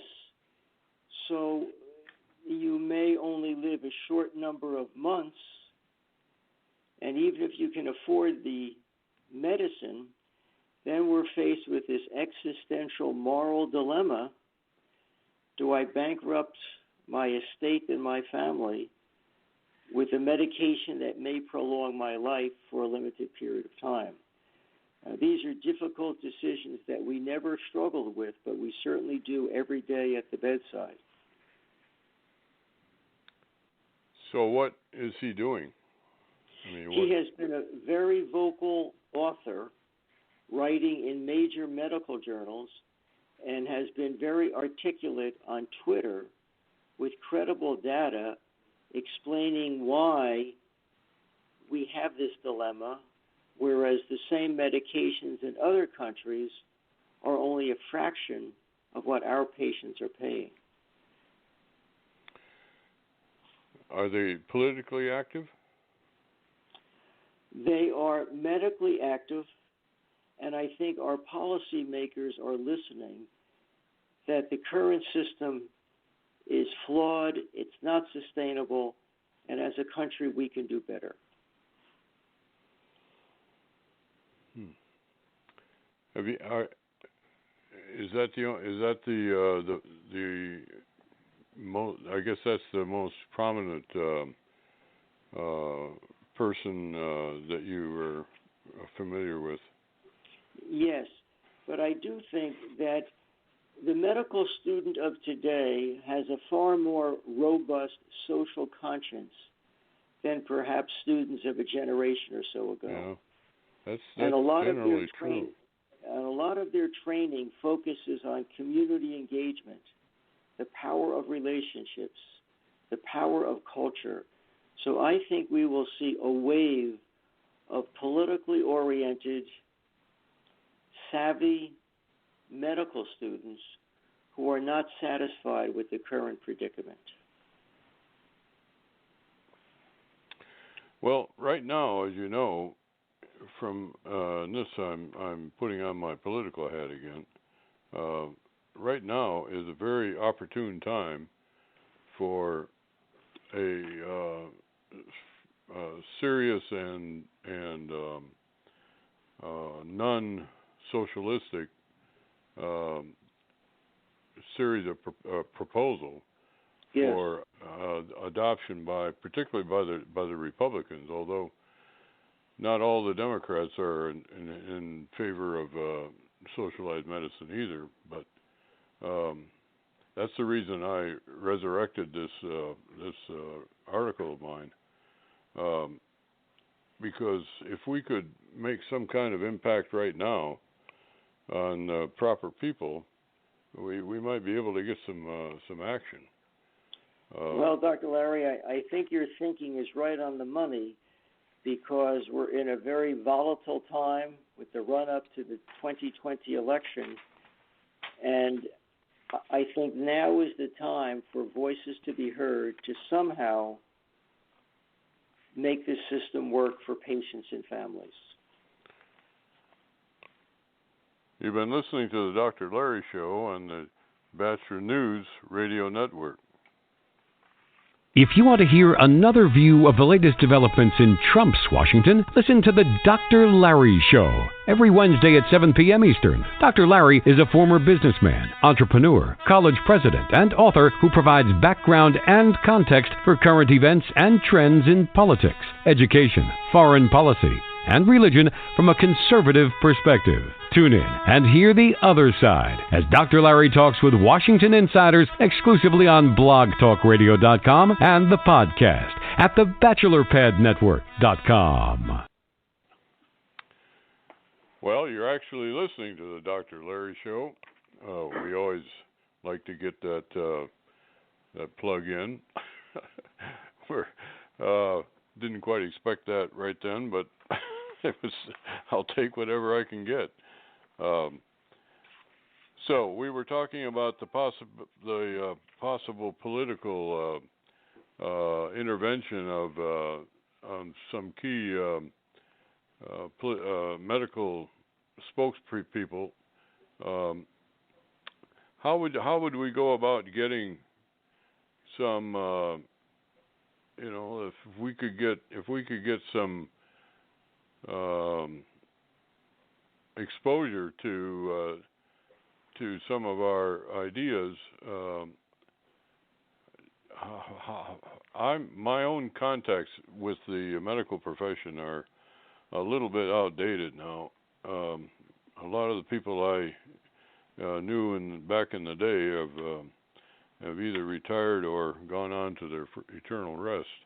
Yes. And so I'm just wondering if there's some practical action that we could take that would be productive. Do you have any ideas along those lines?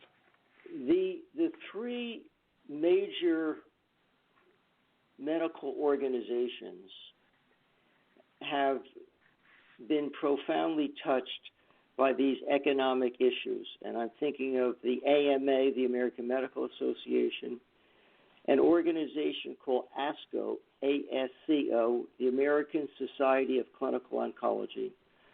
Another organization is called ASH, ASH, the American Society of Hematology. And the leadership of each of these organizations is acutely aware of the need to engage the political process, because the voice of only one group, namely the medical group, will get drowned out in a sea of controversy. So the leadership of these organizations, as well as other medical forums, clearly understands that we as a profession cannot do this alone, but we need the partnership with the other key stakeholders in this journey.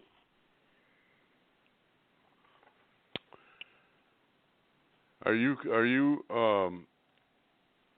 familiar personally with the leadership in any of these organizations? No, I am not, Dr. Larry. But I do know from position papers and from medical publications, each of them understands, since they're dealing with patients and their lives, the need to ratchet up the discourse so that the voice of the patient and the family is clearly heard in the tabernacles of decision.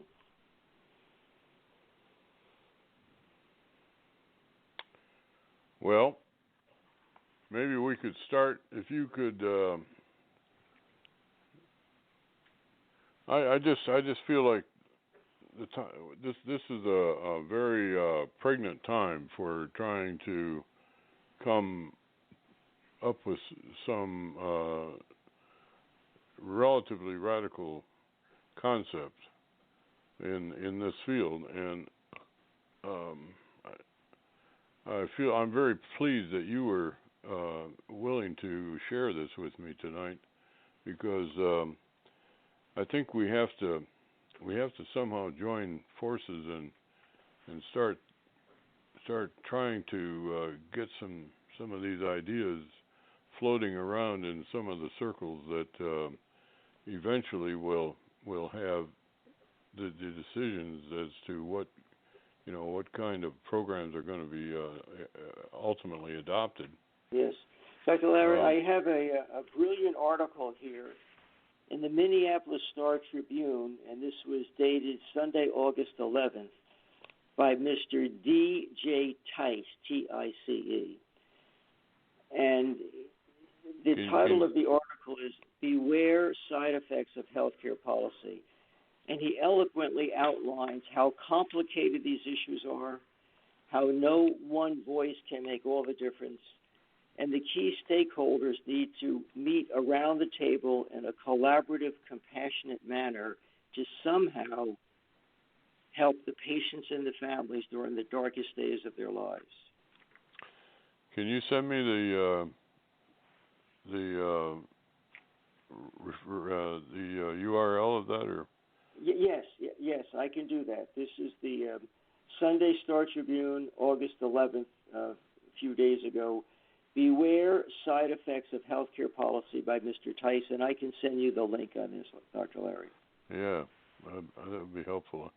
I spent quite a bit of time in Minneapolis when I was with Control Data. Yes. It's a wonderful city, a wonderful spirit, a wonderful culture, and I'm just privileged to be part of this Minnesota experiment. Well, Minnesota's also gotten pretty liberal in the last several years. I'm gently smiling, but I think historically the mantra has been to take care of the orphan and the widow. Uh-huh. Well, I guess you had your wrestler governor was interesting. Yes. I'm smiling, and I remember a bitterly cold morning when I turned on the radio, and I was enlightened that we had a new governor. As I remember, it was about 30 below zero. It was like living in Siberia. I was looking for the yaks in the driveway, and there it was. He won. I doubt if he could have won anyplace else. I think you're right, Dr. Larry. I'm quietly smiling because I've never had chest pain in my life, but I think I did that morning. Well, I remember those cold mornings. I used to have to go to Minneapolis once a week, and yes. We always had to take a. In those days, I had a cigarette lighter, and I used to use it for the key to my car, because usually the car had to stay outdoors all night. Yes. And you'd have to warm up your key to get it into the slot so you could unlock the car. Yes. It was. And I might add, there's a caring, compassionate culture in the upper Midwest. There's a genuine desire to do the right thing, to help your neighbor, because we all do well if we all do well. Where did you grow up originally? Well, I'm smiling because it was a bizarre childhood. I grew up primarily on the racetracks of the East Coast. My father was a bookmaker, a handicapper, and a jockey's agent. So you naturally became a physician, right? Yes.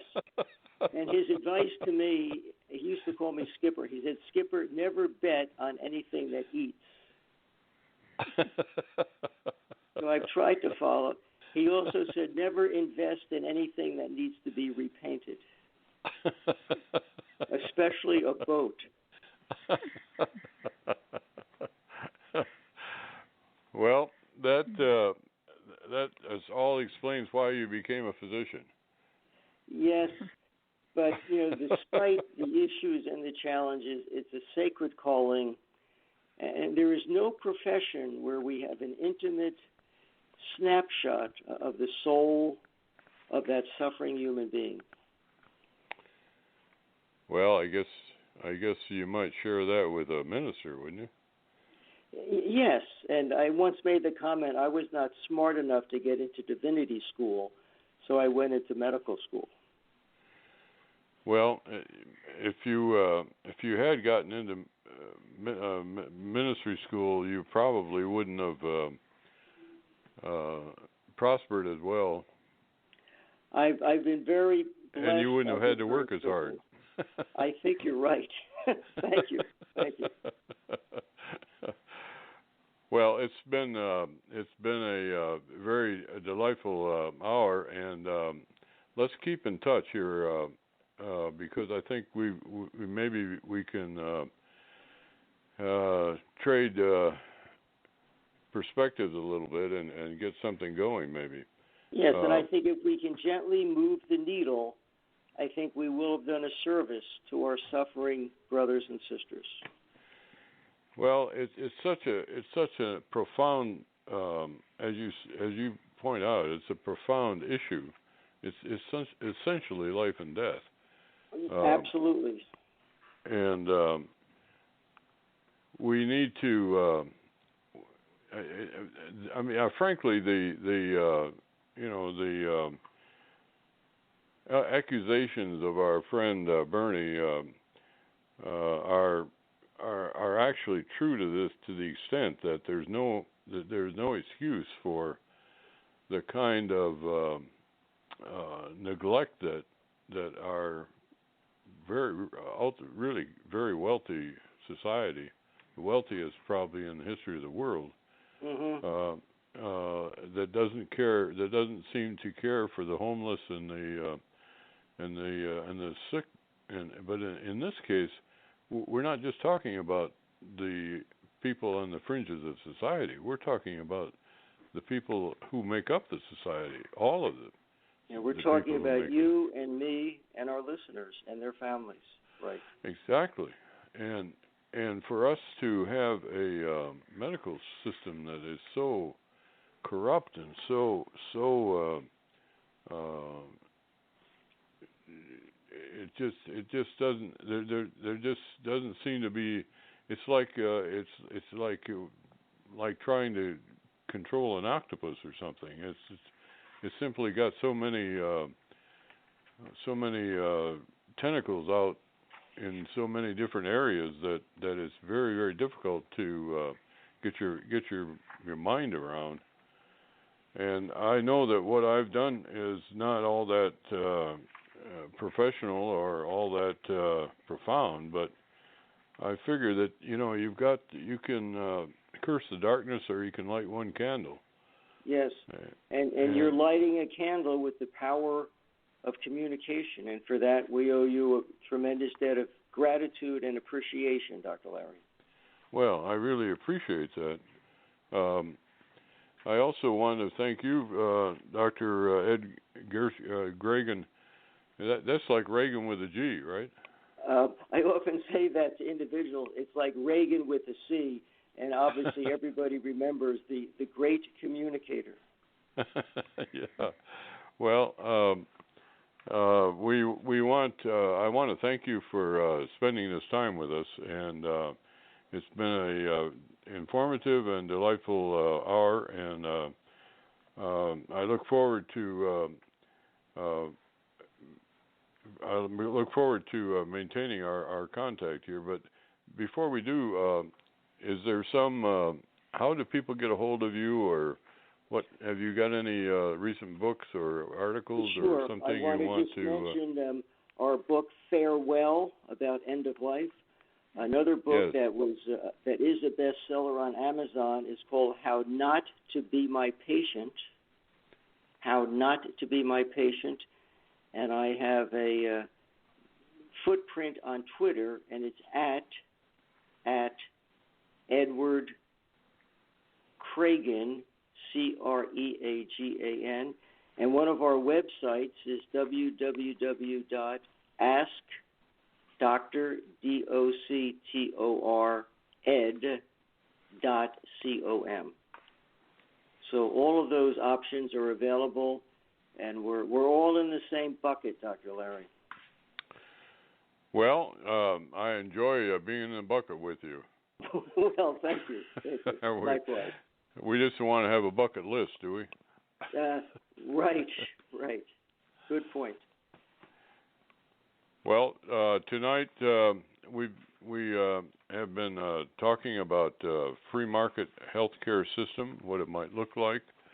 Our guest has been Dr. Edward Creagan, and I'm Dr. Larry Fedewa. You can follow me on the BachelorNewsRadioNetwork.com, on my website, drlarryonline.com, DR for doctor, and also on YouTube this is under Lawrence Fedewa, and those were put on before I got on the radio and had to simplify my name. So we want to say good night and God bless everybody. You're listening to the Dr. Larry Show, and we're signing off. Thank you, Dr. Larry.